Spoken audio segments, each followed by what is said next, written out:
Hello दोस्तों, आज हम आपको एक कहानी सुनाते हैं। यदि आपको कहानी अच्छी लगे तो इसे लाइक कीजिएगा, सब्सक्राइब कीजिएगा और इस कहानी का आनंद लीजिएगा।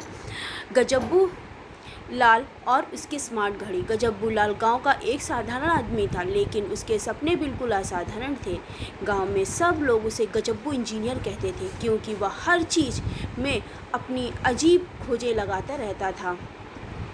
एक दिन शहर में उसका चचेरा भाई आया और उसने गजब्बू लाल को एक स्मार्ट घड़ी गिफ्ट की ये कर दी। घड़ी बोल भी सकती थी, दिल की धड़कन भी नाप सकती थी और कदम गिन सकती थी। गजब्बू ने जैसे ही वो घड़ी पहनी, उसे लगा कि अब वो किसी बड़े अफसर से कम नहीं। पीएफ हाल किस्सा। खेत में स्मार्ट घड़ी। गजब्बू लाल बहुत खेत पर गए। एक घड़ी ने अचानक आवाज़ दी, गजब्बू जी, आज अपने केवल 200 कदम चले हैं, थोड़ा और चलिए। गजब्बू लाल चौंक गए। अरे बाप रे बाप, घड़ी भी बातें करती है। पास खड़ा उसका दोस्त बोला, गजब्बू, तू तो बड़ा होशियार निकला। तेरी घड़ी तो तुझसे भी ज़्यादा समझदार है। गजब्बू ने गर्व से कहा। बोला, अब देखना, यह घड़ी ही मुझसे गांव का नंबर 1 किसान बनाएगी। फिर क्या था, घड़ी हर बार उसे चलने, दौड़ने और पानी पीने की सलाह देती थी रही। गजब्बू लाल पूरे दिन खेत में इधर उधर ऐसे घूम कि गांव वालों ने समझा शायद उसकी गाय भाग गई है और वह ढूंढ रहा है। दूसरा किस्सा, हर घर में घड़ी का हंगामा। शाम को गजब्बू लाल घर लौटे। उनकी बीवी कमला बोली, अरे इतने पसीने पसीने क्यों हो?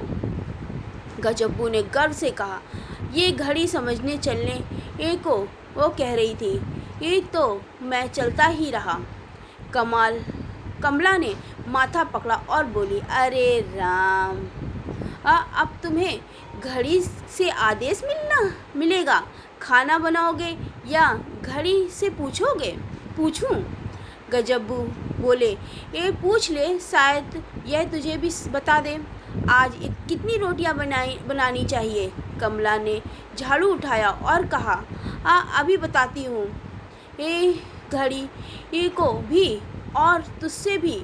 तीसरा किस्सा, गांव में पंचायत में गजब्बू लाल अगले दिन घड़ी पहनकर पंचायत गए। वहाँ सब लोग बैठे थे। पंचायत में सरपंच बोले, गांव के कुएं की सफाई करनी है। इतने में गजब्बू की घड़ी ने जोर से आवाज़ दी, बैठना बहुत हो गया, अब थोड़ा चलिए। सब लोग हक्के बक्के रह गए। एक बुजुर्ग बोले, ये कौन बोला? गजब्बू गर्व से बोले, ये मेरी स्मार्ट घड़ी है। अब से पंचायत में फैसले भी ये घड़ी ही बताएगी। गांव वाले हंसते हंसते लोटपोट हो गए। चौथा किस्सा, शादी में स्मार्ट डांस। गांव में शादी थी। अब लोग नाच रहे थे।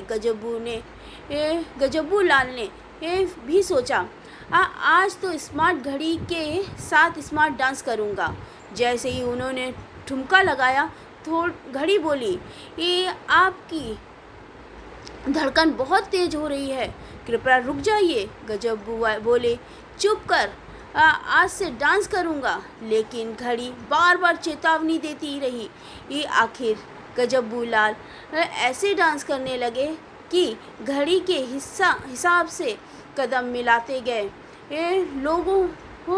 लोगों को लगा कि ये वह कोई नया स्टाइल दिखा रहे हैं। बच्चे बोले, वाह गजब्बू अंकल का डांस तो एकदम रोबोट जैसा है। पांचवा किस्सा, स्मार्ट घड़ी और पुलिस। एक दिन गजब्बू लाल शहर गए। वहाँ ट्रैफिक पुलिस ने उन्हें रोक लिया क्योंकि उन्होंने बिना हेलमेट गाड़ी चलाई।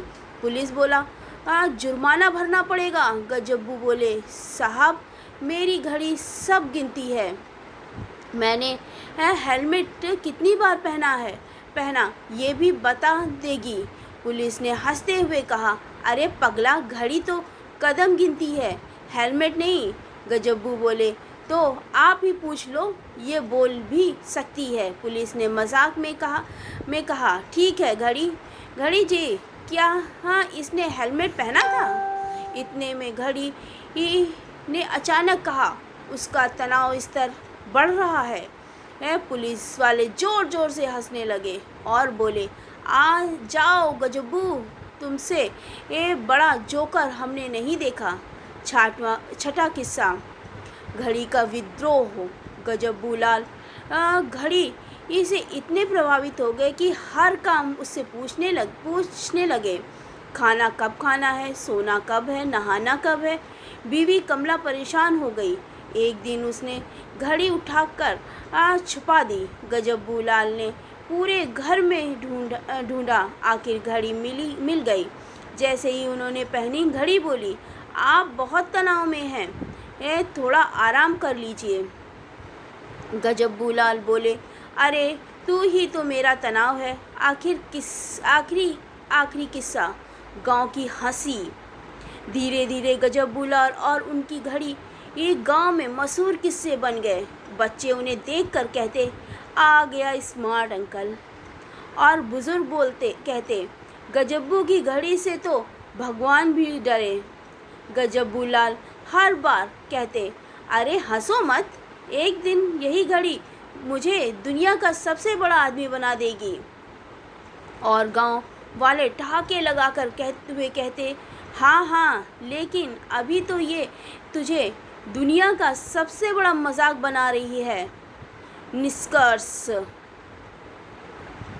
गजबूलाल और उसकी स्मार्ट घड़ी की यह कहानी हमें यह सिखाती है कि ये तकनीकी अच्छी है, लेकिन अगर हम उस पर ज़्यादा भरोसा कर लेंगे तो वह हमें हंसी का पात्र भी बना सकती है। आपको ये कहानी कैसी लगी? यदि अच्छी लगी हो तो लाइक कीजिएगा और सब्सक्राइब कीजिएगा और इस कहानी का आनंद लीजिएगा। Okay bye.